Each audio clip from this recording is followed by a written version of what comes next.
Something dangerous is happening at sea. In one of the world's busiest shipping routes, ships are being attacked without warning. Explosions, fires, and crews forced to abandon vessels in the middle of the ocean. Reports from the United Kingdom Maritime Trade Operations confirm a surge in mysterious strikes across the Strait of Hormuz and surrounding waters. But here's the real question. Who is behind these attacks? And how far will this escalate? Because this is no longer just a security threat, this could be the beginning of a global maritime crisis. These are not isolated incidents. This is a pattern. So let's break it down and understand what's really happening at sea. Jump right in. For 18 straight days, a vital artery for global trade was, for all intents and purposes, under siege. We're going to break down what happened by looking at the official maritime reports from this period to really get a handle on the startling series of events that went down in one of the world's most critical shipping lanes. And it all started with this. On February 28th, the UK Maritime Trade Operations, you'll see them called UKMTO, put out what at a glance might seem like a routine advisory. But you gotta read the words closely. Significant military activity. Elevated electronic interference. Yeah, this was no weather warning. This was an official and very tense signal that the rules for navigating the Gulf were about to change, big time. So this warning on the water, it was really the quiet prelude to a period of some really intense danger. Let's take a look at what came next. We're shifting now from that initial heads up to the cold, hard numbers. Because when you see the scale of what happened, it becomes pretty clear that this was a coordinated and sustained crisis. The entire timeline was squeezed into just 18 days. Think about that.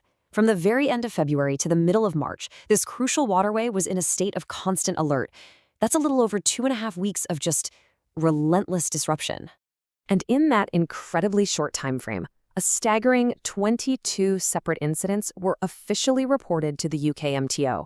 That's more than one incident per day, every single day, just one after another. Now, here's where it gets really interesting. Look at this breakdown.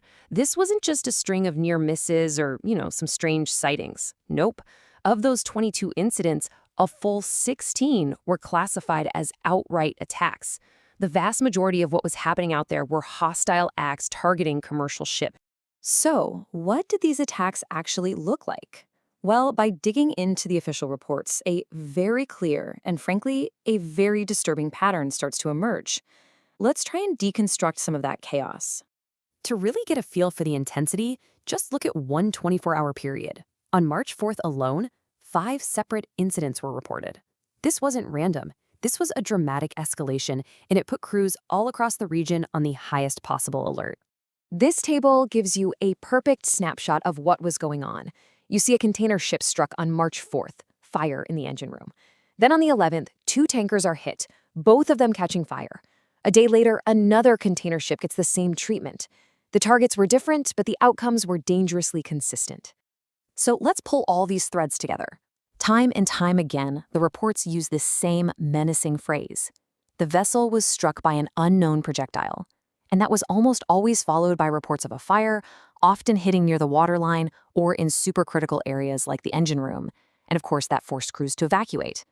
This was a consistent and absolutely terrifying signature. But, behind all the data and the reports, there are people. For the seafarers who were caught in the middle of this, it was a life or death situation.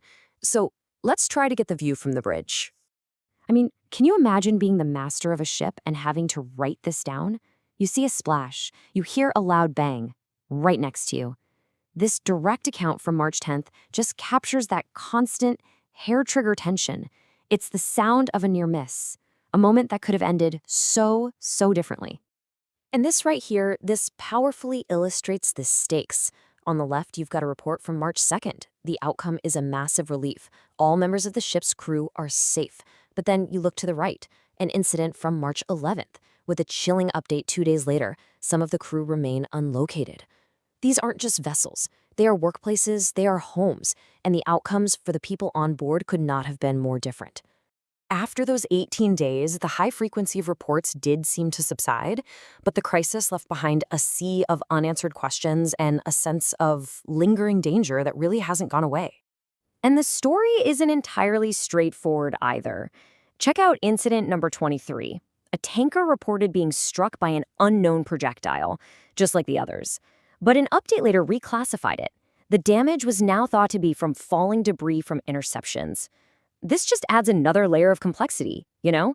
It reminds us that the full picture of what was happening in the skies and on the seas, well, it's still not totally clear. And so this is where we end up. 18 days that saw 22 incidents and 16 confirmed attacks, but the key questions are still just hanging there. With vessels damaged, crews put at grave risk, and those projectiles still officially unknown, you have to ask, what is the true price of passage? Like and subscribe for more maritime content.